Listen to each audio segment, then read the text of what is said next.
I think we have one of, if not the most data points on marketplaces in the world. I think the last count was around 39 trillion, which means that yellow box to buy it changes to a white one and essentially removes 98% of the sales that you would typically do. Amazon recently said to our CEO in the US, what are you guys doing? You're growing brands twice as fast as we are. Like, what is your secret sauce?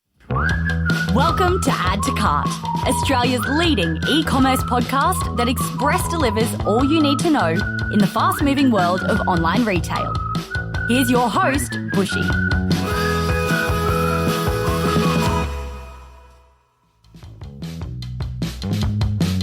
Welcome to Add to Cart, Australia's leading podcast for e-commerce professionals who never stop learning. We bring you the insights from top operators, founders, and experts across the country to help you drive results and grow your e-commerce career. My name is Bushy, joining you from the land of the Turrbal people here in Brisbane, Australia. Think marketplaces are a nice little trend? Well, 2/3 of Aussies plan to shop on Amazon this year. And if you're not playing in marketplaces, you could be leaving serious growth on the table. Today, I am joined by Sean Walsh, Director at Pattern Australia, one of the world's biggest marketplace accelerators. Never heard of them? It's kind of the point. Pattern powers marketplace sales behind the scenes for some of the biggest brands globally, and they're now the largest 3P seller on Amazon outside of Amazon itself. Sean and his team sit on over 39 trillion marketplace data points, giving them an unmatched view of what's working and what's not across Amazon, eBay, Walmart, and more. In this chat, Sean shares the real state of marketplaces in Australia, including what's driving Amazon's surge and popularity, why Temu's star may already be fading, and why Catch collapsed while others scale. We also break down how to choose between 1P, 3P, and accelerator models, the margin and margin mindset you need to succeed in marketplaces, and what to fix before jumping in. If you've ever wondered whether marketplaces are worth it for your business, this episode will help guide you to your answer. Before we jump into that conversation with Sean, I want to remind you of two big events that we've got coming up for Add to Cart. If you are heading to Retail Fest on the Gold Coast on May the 28th, do not miss our epic GC Bogan Trivia Night happening on the Thursday at Kurrawa Surf Club. Spots are limited. Secure your best e-commerce friends. I'd go for the smartest ones and get your table now at addtocart.com.au. Secondly, heard about the Trump tariffs? Yeah, I think you might have heard something. Well, if you are keen to explore what retail might look like in Southeast Asia, this is the time to jump on board NRF 2025 APAC in Singapore. We are taking a tour group, an Add to Cart tour group, our very first one, over to NRF 2025 APAC, and we'd love you to come along. We've put together a great package, which is actually less than the standard ticket price for Add to Cart listeners to come and join us. Head on over to addtocart.com.au and have a look at the NRF page there. Expressions of interest are open right now for you to join us. As always, a massive thanks to our partners at Shopify and Klaviyo for making this episode possible. Now, let's get into it. Let's learn all about marketplaces. Here's my chat with Sean Walsh from Pattern.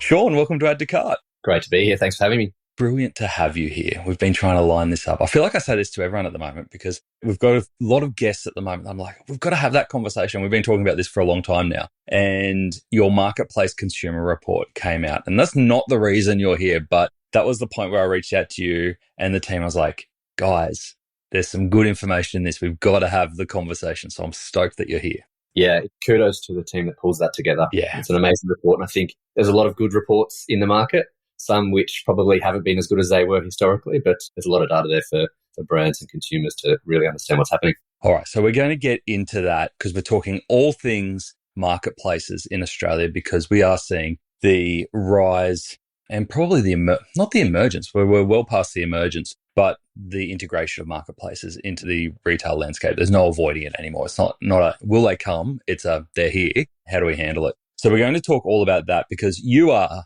the go-to expert in all things marketplaces in Australia. So before we get into it, can you give us an overview of your role at Pattern and what Pattern does for retailers and brands? Yeah, sure. Thanks for that. So Pattern, we position ourselves as a e-commerce and marketplace accelerator. So what does that actually mean? So we partner with brands to grow their digital presence in whatever channel that might be. So that might be direct to consumer, that might be B2B, that might be marketplaces, sort of any sort of function that is required to grow a brand, we offer it. So we position that, I guess, in 4 separate buckets. So we have advisory services. So that might be, hey, we're doing 50 million. We need to go to 100 million. How do we get there? What's the pathway? What do we need from a investment, people, tech perspective? Then we have the digital agency services. So that's your traditional services around digital marketing channels, SEM, CO, CRM, etc. We have marketplace acceleration, which is part of the acquisition. So we were a company called Practicology in other markets, and then Pattern acquired us in 2018. So we took on the model around marketplace acceleration. So that is where we, I guess, for our core model, which is we will buy your products and be your exclusive partner across marketplaces, directly working with the brands. And I think we'll touch on the marketplace piece a little bit more throughout today. So you're an agency as well as a retailer. We are. We sort of like to call ourselves probably one of the world's largest retailers that no one knows about, right? Because we partner with the brands, and the experience on marketplaces that we deliver is actually a branded experience. It's not a Pattern experience. So we sort of sit behind the scenes and sort of grow the brands through their content, their experience, their sort of strategies. Okay. And then the last bucket is the sort of end-to-end direct-to-consumer offering. So for brands that actually don't have an e-commerce team, don't have a logistics arm, don't have a marketing team, we do the end-to-end. So for brands like Thank You Co. Yep. Who started with the bottled water many years ago. Yes. We do everything for them. So if you go to their website, that's all us. We do all their advertising. We also do all of their fulfillment out of our logistics hub in Melbourne. Gotcha. Mate, you're a busy person. We are a very busy team, but that's a good place to be, right? E-commerce is busy, has been since what? Everyone sort of had something called COVID. Yes. But what's always impressed me about Pattern, and before that Practicology, because I knew the team back then as well, is that you've always had this belief, and I know marketplace is only part of your business, and we're going to primarily talk about marketplaces today because I think there's some really interesting stuff there, but you've always been in the marketplace world and accepting that they're going to be a significant part of the e-commerce landscape. Yeah. If we think about the Australian e-commerce landscape, marketplace is not a new thing. No. eBay was one of the foundational parts of e-commerce in Australia. Really, it's just shifted in terms of a couple of things. The ability for retailers to become marketplaces themselves through technology, but also the emergence of other marketplaces such as Amazon, Temu, and others that are coming into the market. And I guess delivering a different kind of marketplace to what the likes of an eBay was back in sort of the 2000s. Yeah. And so your marketplaces report, the marketplace consumer report, was amazing because it obviously went into depth around Amazon's penetration into Australia, but also a comparison of all the other marketplaces in Australia, including the retailer-led ones. I want to start with Amazon because it's on the tip of everyone's tongue at the moment. 63% of Australian customers intend to buy from Amazon in the next 12 months, up from 58% the year before. That's almost 2/3 of Aussies having an Amazon experience. What kind of impact do you think that that's having in the overall e-commerce landscape for Australian retailers and brands? Yeah, great question. So firstly, shout out to Catherine Coleman, who leads the marketing initiatives here and has been running this report. I think it's the 7th year that we've been doing this, and it seems like it builds on either the data for some of these marketplaces, but also the breadth of marketplaces as they are growing, and how we get that information collated into something is they do an amazing job. And that's the thing, that's the beauty of it, is because it is in its 7th year now, you see the build year on year, and it's the same questions and the same data, so you can actually see real change. Yeah, and I think the team do it in November, so it's e-commerce and shopping is on the tip of the tongue of all the consumers that we're talking to, and it's a significant number of consumers that are polled, and they have to have shopped online in the last 24 months, but no, it is going from strength to strength. I think onto your question about Amazon, if we boil it down to what makes marketplaces work, like one of the key things is selection, right? Amazon have 200 million products. So I think when you talk about Amazon's launch in 2017, 2018, it was quite widely panned, right, in the media and being not as good as everyone expected. Bit underwhelming. Yeah, it was underwhelming. I think some of that came down to the selection was being, I guess, built out of other markets. So Amazon was shipping products from the US, from Europe, etc., into this market. So as a consumer, you've got expectations of a marketplace like an Amazon to have free, fast delivery, be able to get it same day, next day, And when the initial launch was 3 days, 4 days, 5 days, it sort of didn't hit the mark from an expectation perspective. You could get the same product locally through all the retailers and brands faster and sometimes cheaper. So yeah, the initial few years they didn't hit the mark from a selection perspective. But going back to that, that's changed, and we'll talk about. But I think brands that consumers are looking for is a key part of marketplace success. So Amazon has that with 200 million products.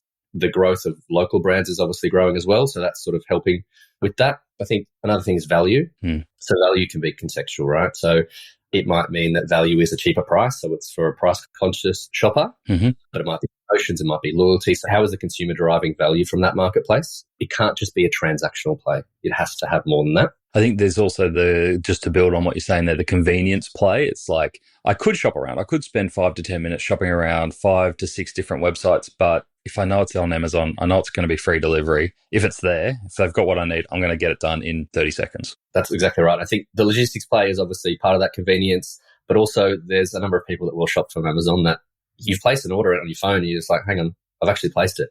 Rather than going through from a D2C perspective, you can have that outside of Shopify, who's obviously got an amazing checkout. You can have some friction in the checkout and people dropping off. It's really hard once you've added something to cart on Amazon to then not purchase because it's the yellow button's right there in front of you. Yeah. And I think the other thing is talk about convenience, but trust. So trust is built over time, both for the marketplace brand, but also the trust in the products that the marketplace sells. I think for a lot of people that don't work in the industry, but that might be a consumer, they think Amazon, you're buying from Amazon, right? You're not buying from a brand or a reseller. You're buying from Amazon like you are buying from a David Jones or a Myer or a Baby Bunting or something like that. When it is, a lot of the range, 60, 70% of range is from 3P sellers right now. Yeah, gotcha. So I think, trust is a big part of it. And I think you would have seen maybe with the report, the emergence of Temu, right? Yeah. I think trust is something that will be one of their bigger challenges. We've seen a really, really huge uptick starting to slow down in sort of consumer sentiment for the next 12 months in terms of we've tried it. Now are we going to go back and continue to buy from that channel from a trust perspective? Do you see, because the stats around Temu in the report was that 43% of customers expect to shop there in the next 12 months, which is a little bit down on 63% of Amazon, but like you said, new player essentially. So it is a pretty monumental rise pretty quickly, but that is down from 46% last year. So gone backwards, as you said, slightly.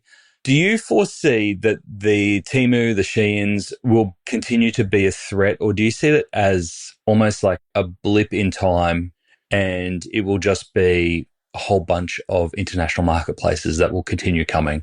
I think Temu has a role to play. Their model is different. Again, how do you offer something that's unique that consumers will go to that marketplace for something that's different? That's not just I'm buying a product and getting it shipped to me and it's this price point.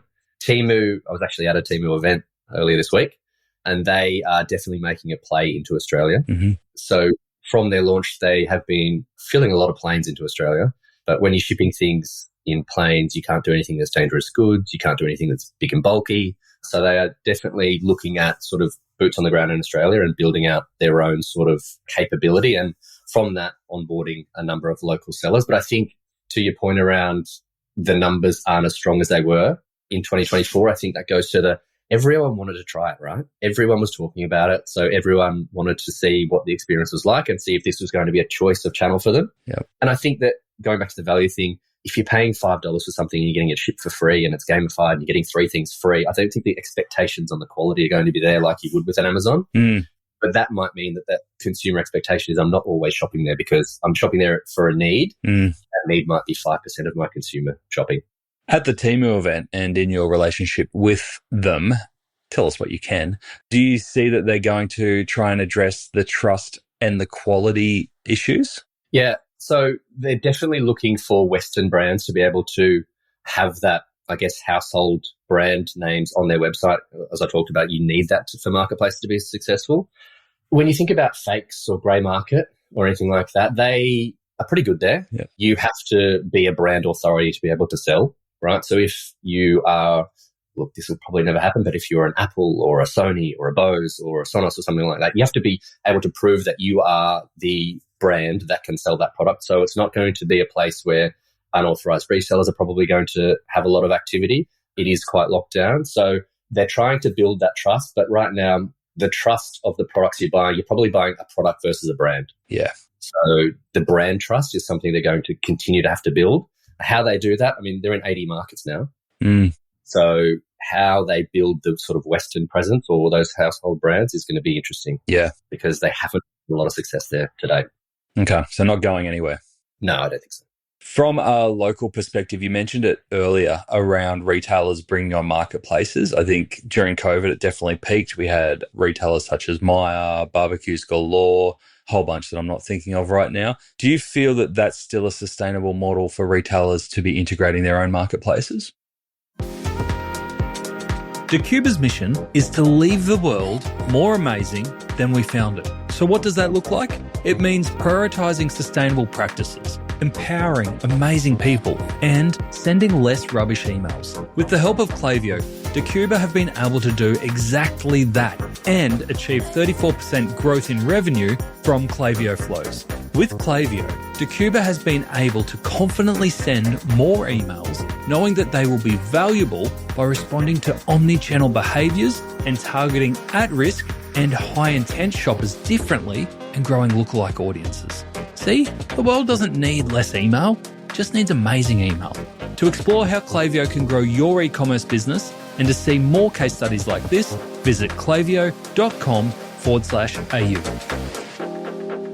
I think there's a place for it. I don't think there's a place for as many as we are looking likely to have. I think every sort of category leader has tried to do marketplaces, Iconic, Surf Stitch, Baby Bunting, as you say, Maya. There's a lot out there that are doing marketplaces. Internally for them, it might be a play for incrementality for stocking range that they don't have. So they're like, well, our product range is going from X to Y. But is a consumer going to go to Bunnings for a suitcase? That's probably not a question I can answer, but it's probably not their first choice, right? So they may need to have a lot of media and activity around being able to get those new customers, understand the play, but in practice, that might be a little harder than is imagined. It was funny. I was on Reddit the other day and there was a thread around most trusted retailers or something along those lines. And it really, Bunnings was up there, but the conversation quickly turned. The focus of the conversation came to, I just wish when I was online at Bunnings that I could just find the stuff that was in store and not get sold all this other shit that I end up getting excited about and then adding to cart and realizing that I have to wait weeks for it because it's not actually their stock. So I think there's still some education from a customer perspective and a UX experience to kind of differentiate the offerings. Yeah, definitely. And I think, again, if they're going to compete with that product being available from a number of different either retailers or marketplaces, it can't just be a transactional play. It needs to be fast. It needs to be free. That's a staple for e-commerce now. It needs to be a loyalty play. I need to be able to pay points. I need to be able to differentiate from Amazon because trying to compete with Amazon from a logistics play is going to be extremely difficult for some brands and retailers. Yeah. Putting you on the spot here while we're on local marketplaces, the Catch collapse. I'd love your take on it from a marketplace specialist perspective. Where do you think the downfall happened? Like, what did they get wrong and what does a good marketplace need to do as a foundation to avoid that? Yeah, look, it's never good to talk about, I guess, marketplaces or brands or retailers that collapse in Australia. And I think, unfortunately, there's been a lot of activity in that space, even as recently as yesterday. I think the team that obviously ran that and owned that prior to the acquisition were absolutely amazing at what they did, right? Their selection was on point. How they operated it, they were an e-commerce business, right? They knew about that.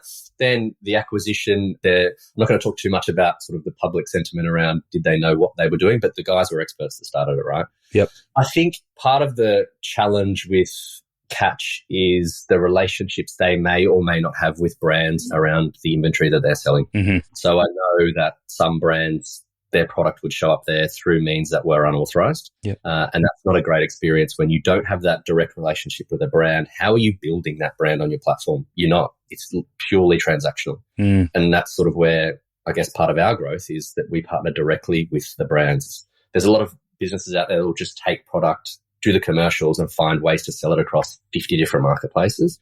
That's not us. We need a direct relationship with the brand to be able to say, well, what's your strategy for growth? Is it on this marketplace? Are you a price-sensitive shopper from a consumer perspective? Do you want to go international? Like, everything that we do is tightly coupled with our relationship with the brand.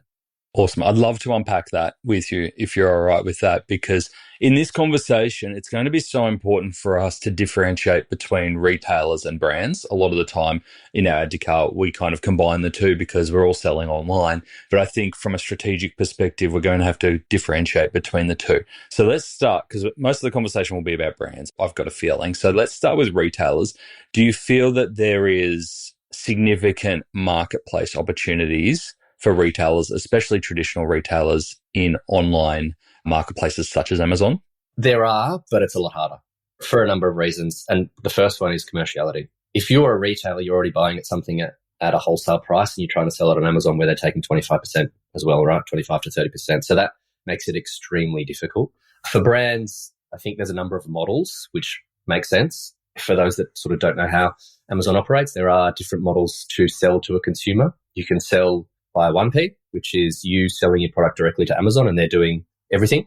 Mm-hmm. You can sell 3P, which is where you are directly selling to the consumer using the Amazon platform. Mm-hmm. So they're the two main ones. And then you can obviously use an accelerator like us, which is still the 3P model. Yep. But instead of selling to Amazon, you sell directly to Pattern and then you ship pallets to us and then we do everything else. Okay. So for some brands in certain categories, and I think it's one of the most hotly debated topics around what is the right model for Amazon specifically, it might be a 1P model. If you're in grocery, in FMCG, you've got a cheap product that's heavy. Anyone that works in e-commerce knows that that's not a great combination for e-commerce.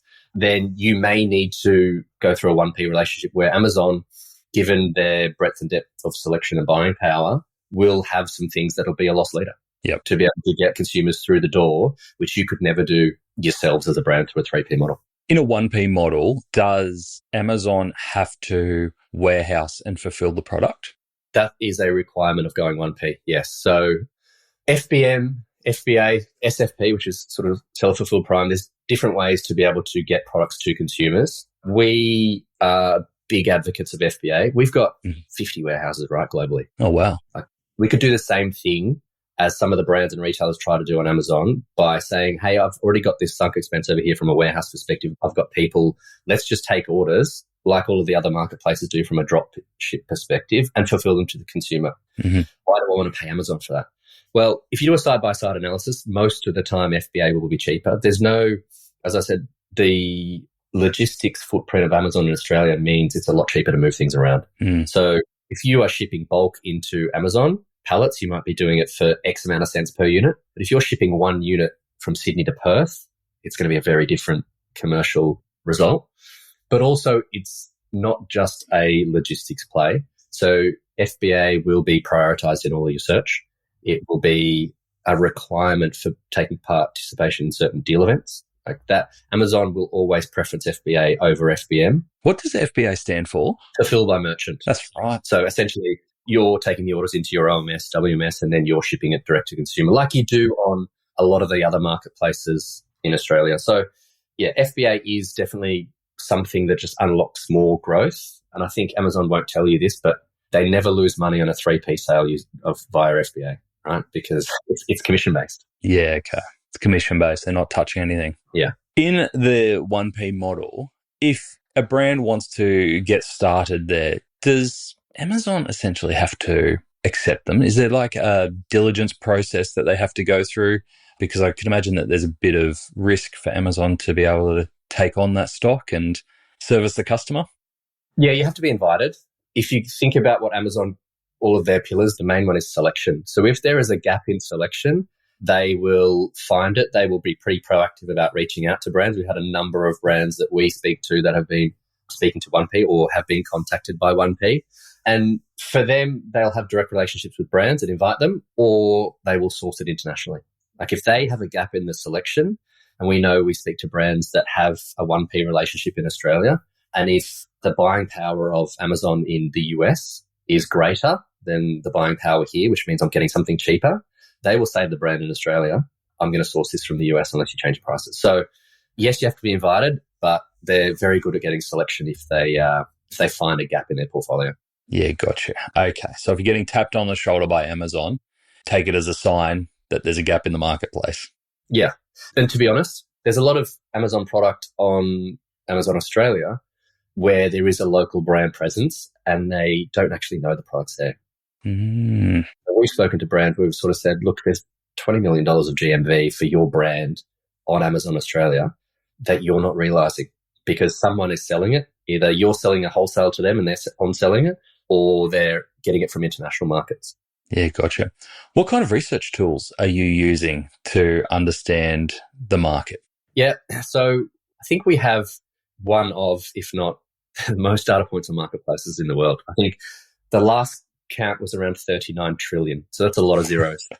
We're in a unique position. We, from an Amazon perspective, are the largest seller outside of Amazon on the platform globally. So we have access to quite a significant trove of data and an amazing team that actually turns that data into insights for us, because it's great to sit on all this data, but if you actually can't unlock anything, that makes it a bit difficult.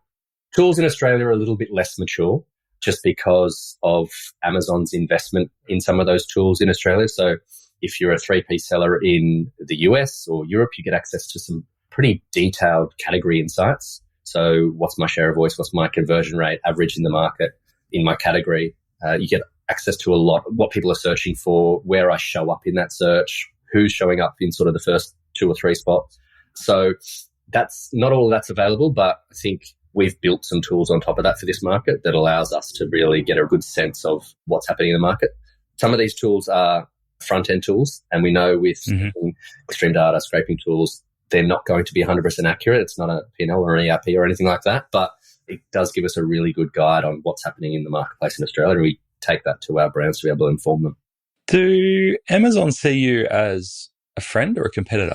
I think back to my point before, Amazon never loses money on a 3P sale. 70%, 75%, I think at the latest data points, were 3P sellers globally on Amazon. So they know that 3P sellers enhance selection for them at a better rate than they can. And sometimes definitely over the last sort of 12 months, there's been a bit of a consolidation of their 1P vendor accounts. So people might have seen there's been deletions of accounts. Hey, we're not going to stock your product anymore. You're going to have to find another way to sell it. So there might be a profitability play aligned with that as well.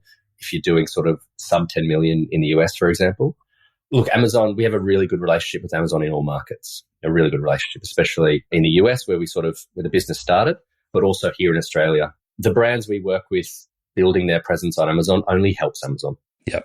And so for retailers, if they're hearing this and they're like, oh, I didn't know this option existed with Pattern, is the main difference, and I'm just working this through in my head, is the main difference versus going 1P is that you can work strategically with them to pick and choose the right marketplace, that you're not just limited to Amazon, that you can then go and distribute and represent the product in all different types of marketplaces depending on the brand and the strategy. Yeah, that's right. And I think part of the acquisition in 2018 was Pattern was fairly big in the US already, but had no presence outside of the US, right? So if you're going to continue to grow a business, you do need to diversify. And that acquiring Practicology, the business that we were back then, they got access to 100 people globally. They were e-commerce people that could sort of fast track the growth internationally. So we are on Otto, a number of other marketplaces in Europe, but we're also on Walmart, some of the ones in sort of Latin America. We do work with eBay here in Australia. We do have worked with Cash historically as well. So if there is a strategic play and it's going to be a win for the brand to be on a marketplace, then that's definitely something of interest for us, because, I mean, we win when our brands win. Yeah, awesome. All right, so let's talk about winning on marketplaces. The question that I had as you were talking through the Amazon example cast my mind back to the buy button, because for a long time there was a lot of talk around winning the buy button because the Amazon prices were dynamic and you had to position yourself competitively to win that, because essentially they collated everyone offering the same product onto the same product page to win that buy button. Is that still the case? It is, yeah. So it used to be called Buy Box. It's now called Featured Offer. What it actually is a mirror of your distribution. So you're right, it is one product page. There can be multiple sellers for it. The best customer experience will win that, which boils down to a number of different factors that Amazon will talk about, but price, delivery, offer, they're kind of the main things. So if your product is available in e-commerce in a lot of different places and Amazon finds prices that they think are a better consumer offer, they'll do what's called suppression of that featured offer, which means that yellow box to buy it changes to a white one and essentially removes 98% of the sales that you would typically do. Wow. Or it pushes you below that because there might be other sellers on that listing. So distribution is foundational to all marketplace success, but specifically on Amazon, where it is a mirror of your distribution. Because I think a common misconception with brands is Amazon's cheaper. It's not cheaper. You just don't know what retailers are showing that at a different price, which Amazon can't talk about price in Australia, but what Amazon thinks is a better customer experience. And we present that to brands. We say, well, as part of this growth strategy, you need to think about what's happening over with these retailers, because I'll look at Google Shopping and it'll be $10, $20, $30 cheaper, which means Amazon's seeing that and saying, hey, we need to think about what we're doing here from a customer experience perspective. Okay. So winning that exposure on Amazon isn't necessarily about the price. You've got to be competitive. When Amazon talks about customer experience, everyone has a different version of customer experience. From your perspective, do you think it's weighted towards delivery timeframes, stock availability, post-purchase customer service? I know there's a lot of factors, but where do you think they hold the most weight? Yeah, I don't think it's one thing. I think it's a combination of things. So we talked about selection.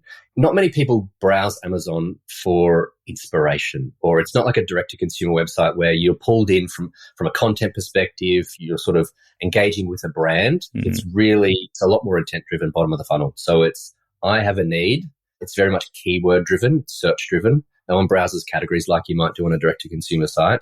It's I have a need, or I've been targeted with a promotion. I'm going sort of direct-to-consumer pages or product pages, which is why conversion rates on Amazon are significantly different, right? So direct-to-consumer might be 2%, 3%. In the beauty space, if you're doing quite well, it might be 6, 7, 8%. On Amazon, you're more dealing with sort of 10 to 25% conversion rates. It's huge, isn't it? Yeah, it's more intent-driven. There's a purpose here.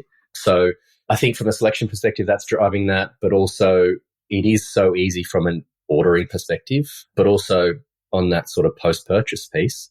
My Amazon account is a shared household account, and I get a number of emails about how easy it is to return products that my wife might have purchased. So it is very easy, very low effort for consumers to sort of interact with that, which means there's limited risk. Like the friction of the checkout isn't there where it is with others, but also I'm conscious that if I buy this product and there's a problem, I'm not going to be sending emails back and forth for a month trying to get my money back. Yeah, spot on. You mentioned the importance of keywords in discovery and the use of search, which is different from D2C brands. I could imagine that you and your team spend a hell of a lot of time on SEO and content for the brands that you're listing 3PL. Do you have any tips for others maybe using the 3PL model on how to maximize products for keyword search? Yeah, I think one of the benefits of sort of working with the Amazon ecosystem is the data that you have access to, that Amazon provides. So if you were to try and get the Amazon data points from other marketplaces, it just doesn't exist. You'd probably speak to an account manager and say, hey, what are the top 20 keywords? What are all the keywords where I'm appearing on the digital shelf? You just can't get that. Whereas on Amazon, which we talk about a pattern, your digital shelf, how you appear in that is definitely keyword driven. So Amazon's a pay-to-play space. If you go to any search page, there's 70% of it is paid activity. So there's a brand ad, there's sponsored product, there's sponsored video. There is some organic positioning. So there's the top 4 slots, which are where we try and win, right? Because you don't want to continue to spend advertising dollars for something that you're going to win organically. You want to be quite about that. So we have a lot of technology that we have built as a business over time. Amazon recently said to our CEO in the US, what are you guys doing? You're growing brands twice as fast as we are. Like, what is your secret sauce? And obviously it's not just one single thing, but our advertising tech is really, really great. And I come from a tech background. So coming into a business like this and seeing this is just, it's mind-blowing, the sort of rate of change that the team are building. But yeah, we work with, I guess there's foundational things from a content perspective, right? There's what we call retail readiness, which is how many images do you have? What's your title look like? What's your bullet points look like? What's your A+ content look like? That's the foundational stuff. And then there's building on that from how do we get this in front of a consumer that's not potentially searching for this? What keywords are they searching for? A couple of things that we look at in our tech is how many keywords are we ranking for in the top 4, which is the organic spots, because that's where 80+% of all the organic clicks go. In the D2C world, where do you hide a dead body? Page 2 of Google, right? If you're not in those top 4 slots, you're really going to struggle to get any sort of click through. But then page 1 is the next best bit. So there's trillions and trillions of digital shelves. And what we call digital shelf is a keyword search that we can appear with one of our products. And we need to be able to focus all our energy on winning the ones we can and then going after the incrementality on the ones that we haven't won and need to through content, advertising, etc. Do you have any benchmarks on the percentage of sales, that revenue that you actually should be reinvesting into marketing on the platform to make sure that that keeps growing? I'm going to sound like a consultant here. It depends. Yeah, I knew that was coming. It depends on what the strategy is for the brand or the business, right? If you are dominating in all of your categories in e-commerce outside of marketplaces and in brick and mortar retail, and that is you want to dominate your category on Amazon, but you're launching this year and Amazon's been live for 7 years, it's going to cost you money to be able to gain that market share because the way Amazon works, it's not like your direct-to-consumer site where if you want to push something, you can put it on the homepage, you can send an EDM, you can merchandise it up to sort of position 1A. Can't do that on Amazon unless you want to pay for it. It takes time for those organic rankings to feed the algorithm from a velocity perspective. So to start with, you do need to pay for it. If market share is something you want to go after, brands can invest significantly for, I guess, the first 12 months to do that. But other brands which have a more of a profit-driven approach, some brands, 4% of GMV, they're spending 5% of GMV. But on the aggressive side, we see brands that are sort of 30, 35% of their GMV is reinvested into marketing. There you go. That's not a consultant answer. You actually gave us numbers. But it's quite broad. Yeah, that's the game, right? It is broad. You've got to do what's right for you in that moment. From an international perspective, for Australian brands looking to use Amazon to expand in other markets, especially the US. We heard from Lou from Strapsicle, Lou and Ben, and they raved about Amazon as a way to expand into the US. Obviously, their product is a little bit different because it is made for Kindles, which is an Amazon product. But that was their strategy, is to jump on the marketplace and really invest in that as a way to grow into the US without huge overheads and a strong focus. Do you see that as a sustainable strategy for Australian brands looking to go beyond our shores? Yeah, I think they've got an unfair advantage, which you talked about. Their ICP is literally shopping on there all the time. That's right. And no, they've done an incredible job. So to answer your question, yes, we see brands seeing Amazon as an entry point into new markets because of the trust. So if you're going into the US, for example, if you are on Amazon, it opens doors to more conversations with brick and mortar retailers or with wholesale partnerships or e-commerce partners in that market if they see that you're on Amazon. Because building awareness where they haven't heard of you, it's hard for them to trust and engage and sort of write POs and big order quantities if they aren't seeing your product selling on Amazon. We work with a number of brands, Australian brands, international markets. So we've expanded them into the US, into the UK, as well as working with them on Amazon Australia. We're also pretty bullish about the home market as well. So some brands will say, I need to be in the US, look at the numbers, like it's crazy. Yeah, but it's also really mature and really complex and it's going to cost you a lot of money to sort of get started. You can't just launch your product over there, have no marketing strategy and think that people are just going to know it and buy it if it's the first time you're in the market. So I think marketplaces aside, if you're launching internationally, there needs to be a strategic investment in that market. Otherwise, you're going to pull back in 12 months and say it didn't work. Yeah, great advice. Do you have any brands or retailers who come to you, and I bet you get a lot of very green brands who are like, oh, this marketplace thing, it's got something, I should probably be there. I'd need to be there in some form. It's all very complicated and confusing, but I know I'd need to do something. Do you ever get those initial conversations and you go, actually, no, just stick to D2C. This isn't ready for you yet. Like, what is the criteria that you like? You've got to have this in order to be suitable for marketplaces. Otherwise, stick to D2C. Yeah, that's a really great question. We do get a lot of brands coming with that exact question. Like, Amazon's growing. There's 60 million page views or sessions a month. How do I get some of that? There's some categories that work better on Amazon than others, and it's typically because it's a longer game you need to play. Amazon has a lot of fashion, apparel, etc. It's not as easy as other categories. And the reason it's not as easy as other categories is because you have to build the authority. The market is shifting, costs are climbing, and the pressure to do more with less is real. But when resources are tight, you can rely on Shopify, the platform that's consistently first with new capabilities. Shopify invests significantly in R&D and drops more than 150 updates every year, evolving with you and absorbing complexity so you can focus on what moves your business forward. From AI-powered insights to the world's best converting checkout, Shopify is designed for the next era of commerce, helping you sell more, scale faster, and future-proof your brand. Build for what's next with Shopify. Visit Shopify for Enterprise to learn more. So if you're doing seasonal drops and it's on sale for 3 months, 12 weeks, and then goes out of stock, you never sell it again, that's not going to really work on marketplaces. Well, it's going to be a lot harder to work on marketplaces. Yeah. Whereas if it's evergreen, you're building up ratings and reviews, you're building the flywheel. So sort of 6, 12 months after you've ramped, it's always on and you owning the category and it never goes away. They're the categories that products will win versus those that are seasonal or limited drops, which are there and then gone because you haven't fed the flywheel. So that visibility is just going to cost you to be able to show in front of the consumer. That makes a lot of sense. And is there kind of a minimum gross margin that you go, unless you're making this gross margin, don't even think about it?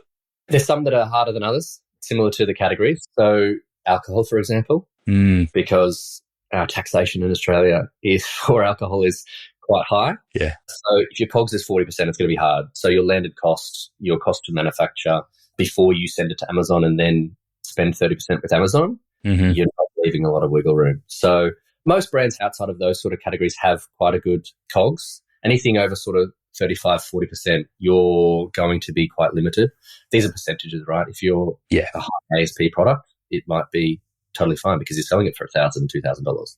Yeah. And then I can imagine if you haven't got your fulfillment and your customer service processes in order, just get that sorted first. Yeah, that's just 101 e-commerce, right? Because you're going to be putting your product out to quite a significant amount of eyeballs. So you're only going to be showing a magnifying glass on something that's a poor process if you haven't got that in the right way for launch. And you get punished badly by Amazon. Yeah, ratings and reviews are pretty public. So let's look ahead. So we've had so much change over the last 5 years in the marketplaces. And look, we've talked only about marketplaces. I know you are in a lot more of the world of e-commerce than just marketplaces, but I think this is such a hot topic. If we look at what's happened in the last 5 years and then we look ahead to the next 5 years, and with your background in tech and the emergence of AI, like even as you were talking about Amazon now, I'm like, yeah, search is really important right now, but is it still going to be as important down the track as we have new experiences and new interactions? Where do you think marketplaces are going to go? How will they evolve?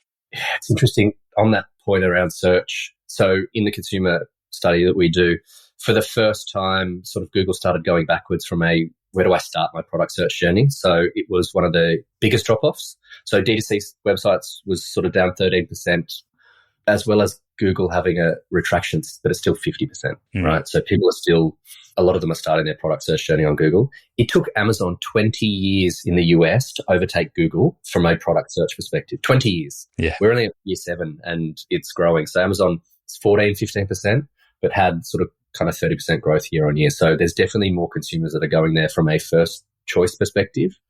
I think Amazon will grow, but I also think, you touched on AI there, there's going to be an emergence in sort of LLMs and those being a place of choice for product search. It's quite early to talk about that sort of thing, but I think there's going to have to be a strategy for brands and retailers to understand how they can use those models to be able to show up from a product perspective, because I think there's going to be some emergence there as well. Oh, Sean, you've got my head a-buzzing. There is so much to it, isn't there?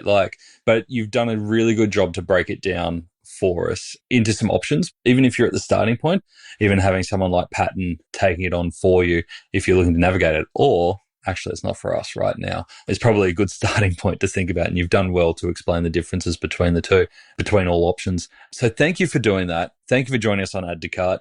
If people want to get in touch with you or the Patton team, what's the best way for them to do that? I'm pretty active on LinkedIn, so that's probably the best place to get me, but there's also ways to get access to the wider team, and that's through au@patton.com. Beautiful. And we are going to put a link to the Marketplace Consumer Report in the show notes. I strongly recommend you go and have a look at that. It's full of really good information. It's a staple for me. Like, it's one that I look out for. And I think you were alluding to it before. The Australia Post report is another one that I look out for, but let me down this year. You guys haven't let me down so far. It's a really good report. Perfect. I'll pass that feedback on to the team. Sean, thanks for joining us on Add to Cart. Thanks, Bushy. Wowie, that was a very quick ride. I feel like I was on a magic carpet ride through the world of marketplaces and all the options that are available to us there. Thank you so much to Sean for giving us the lay of the land. I feel like that is just the covering of the surface, and there are so many deeper topics that we can go into with Sean around unpacking marketplaces, but that was the perfect place to start. Here are the 3 super practical takeaways that I think you can take away from that as a starting point to action. Number 1, distribution isn't just a sales strategy, it's a marketplace weapon. Your success on Amazon is a mirror of your broader distribution. If your product's cheaper somewhere else, Amazon will find it and will penalize you by suppressing your buy box. Fix your channel hygiene first. Align your pricing across wholesale and retail, and audit where your stock is ending up. Then choose a model, 1P, 3P, or a model like Patterns, based on your margin structure, logistics, and your appetite for control. Maybe even start by running a Google Shopping search on your own product and see how many price points come up. If it's more than 3, it's time to clean house. Number 2, evergreen beats hype every time. In marketplaces, consistency wins. You might be doing massive seasonal drops on your D2C site, but that same approach is likely to fall flat on Amazon. Why? The algorithm rewards history, reviews, and stock continuity. Marketplace growth is a compounding game, not a campaign game. And that means prioritizing evergreen SKUs that you can keep in stock and keep improving over time. Think about your top 3 high margin, high volume products and ask, could I keep this live year round? If not, it might be a better fit for D2C or retail rather than marketplace. And number 3, don't underestimate content and search. Amazon is less a store and more of a search engine. We've been hearing about this for a long time from the US, and it's starting to be true here in Australia. Shoppers don't browse. They search, compare, and buy. That's why ranking in the top 4 organic slots is everything. Sean's team uses 39 trillion data points to map keyword performance and digital shelf share. But even without that firepower, you can start by identifying your top 10 keywords and checking where you rank. Tighten your product titles, upgrade your images, and test A+ content to lift conversion. If you're not sure where to begin, search your top product on Amazon and compare your listing to the top result. What are they doing that you're not? Now, if you enjoyed that chat, share it with someone on your team or in your network who might be marketplace curious. This is such a brilliant place to start if you want to ignite some of those conversations. If you have a moment, please don't forget to review us on Spotify or Apple Podcasts. It really makes a difference. And as always, a huge thanks to our partners at Shopify and Klaviyo for making this podcast possible. Thanks again for listening, and until next time, keep those customers adding to cart.